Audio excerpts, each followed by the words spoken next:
Yo, what's up, guys? Listen. I just did a video talking about my journey to find the perfect dive watch, and I ended with Rolex and Omega. And I figure I might as well do a comparison video while we're here and separate that video from this video because it can get kind of long doing a comparison. So if you guys want to see this one-to-one comparison of which dive watch is better, here we are. All right, so first things right off the bat, I love both of these watches. I have both of these watches, and they're different enough to where they don't compete with each other, especially in this blue. If this was black, then they would be competing with each other. So my first recommendation when it comes to getting a Seamaster is if you plan on getting a Rolex, don't get the black one because they're gonna bump heads with each other. So grab any color other than black and you'd be all right with both. All right, so the first thing I notice when I look at these two watches is the font size, the size of the markers, the size of the 10, 20, 30, 40, 50. The Rolex font and the around the bezel is a lot smaller. See this 10, 20, 30, and compared to the size of the 10, 20, 30 over here, it's a lot more on the Seamaster. Also, the Seamaster uses white markers. The Rolex uses this kind of filled in grainy number watches. I believe they blasted with platinum, but it's kind of like this grainy low tint platinum. Has this titanium kind of feeling about it, right? It's a lot more of a kind of a earthy tone, but it's ceramic. What else? So let's just, in hand, when I'm holding these two, and let's do a field test. Come on, let's do a field test, like with my fingers, and just rub. Oh yeah, shh. I'm feeling you. I'm feeling on them. I'm rubbing you down. Oh yeah. Yeah. Come on, don't be so creepy about it. But yeah, I'm just rubbing on my fingers through it. And I can tell you this, this Omega is a lot sharper. It's gonna leave more bruise marks on your wrist. It's heavier. It feels like twice the watch that the Sub is. It's thicker. This engineer bracelet is chunky, it's heavy and cumbersome, it's manly and beefy, and it's a tool. This feels like a tool. This feels buttery, smooth, finished, rounded off. Every part feel like it's been touched by a human hand. Like if you look at the slice, look at the cut. Look at the cut. Look at the slice here. It looks like, okay, a human didn't do that. A machine came in here and just and sliced a clean cut right there. And then they just left it like that. Then there's a clean cut right here. Swish. Nice, good polish right there. Whoop. It feels like a robot designed this and made it, right? While over here, it feels like a machine cut it, but then a human came back and, just finished it off. The brushing, it's not so machine clinically. It feels like a human took their fingers and finished off some strokes. It feels like a human came and polished it and made that rounded off. When I opened up the clasp, right, and I decide to rub my fingers across this bit here. It's smooth. I rub my fingers across the edges here. It's smooth. I rub my fingers inside of areas that should be machine sliced, and it's smooth. Somebody came in here and repolished this. It feels like it's been touched by human hands. These links, they feel touched. They feel touched by a human. This whole watch feels just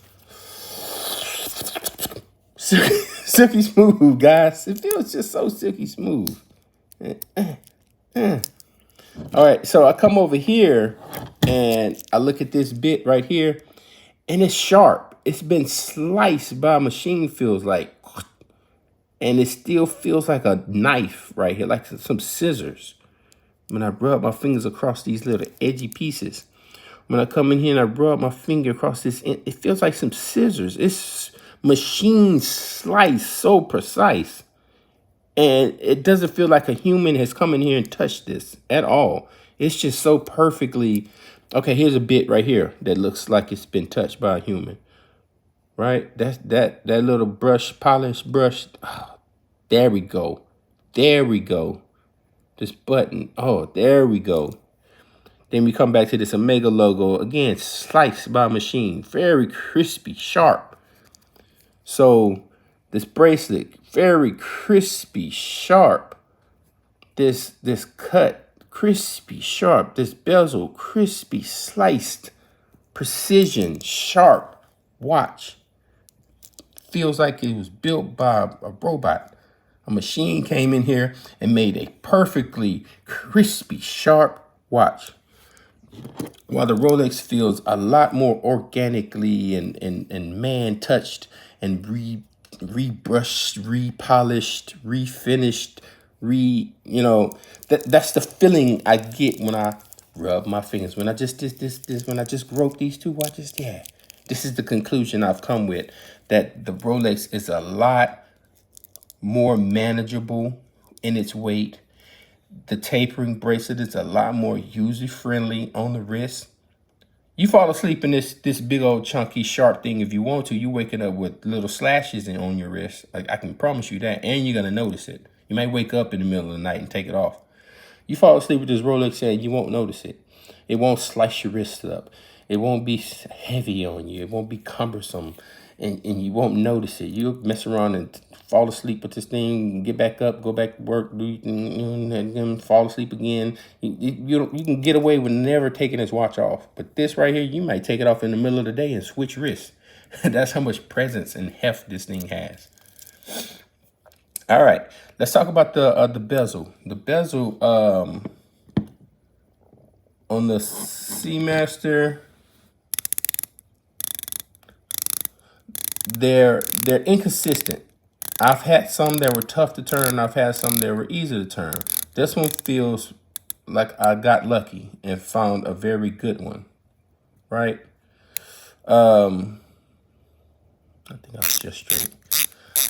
Oh, that sound when you go fast, it hurts. This bezel feels like a part of the watch that you can also turn. It doesn't feel like a bezel. It feels like a part of the watch. You see that steel?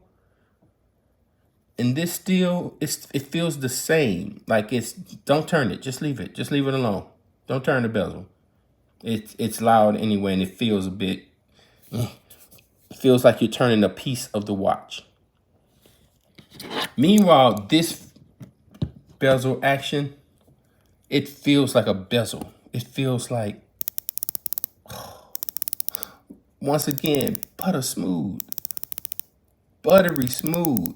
The mechanism, you can tell it's different inside of there. I don't know what mechanism they use. It feels like little balls that is rolling over. It's rolling over balls and not clanking aggressively against something. It's just rolling over balls. It feels like I can land at like a middle spot of the ball or spring or whatever is in there, and I can just get it right perfect. See, I can get it just over that ball to get right perfect right there. Yeah. But yeah, it feels like a bezel. It feels butter smooth. It feels like something you want to turn. Look, I'm going to turn it again. Yeah, that feels good. Let's go fast. Oh, yeah. Oh, yeah. Okay. I need a cigarette. Hold on, guys. Give me a moment. I need a moment. Oh, let's come back here. Let's come. Yeah, that hurts. No, stop that. Stop doing that. Stop that. Okay. No, don't even finish. Just leave it out. I can't leave it off. Stop that. Stop. All right. Okay. Don't do that no more. But yeah, that's what it feels like. Turning these bezels. All right. So I definitely give the buttery smooth, the sensation feeling to the Rolex. Also, this blue right here on some lighting angles. Right now, I got a good true blue. This is the color that it is. But sometimes you get some bad camera lighting out and the blue looks like a royal blue. Guys, this is not a royal blue. I've seen some videos out there where the blue is not right. But this is the true color of the blue, guys. It's really a deep like navy blue. So yeah, I just did a comparison. I love both of these watches. They're different enough, but the Rolex, when it comes to fit, feel, function, the way it lays, the way it wears day to day in real life, it's just perfect. They've gotten it perfect. They've gotten it perfect. Here, the machine finishing of this is clinical, it's cold, it's crispy, it's slicey, it's sharp, it's very good, but it's just missing that human touch that the Rolex has. And that's my comparison, guys. That's why I prefer the Rolex Submariner over the Seamaster. But I love them both, especially in in the color but black, so that they don't compete with each other. Let me know what you guys think down in the comments. Till next time.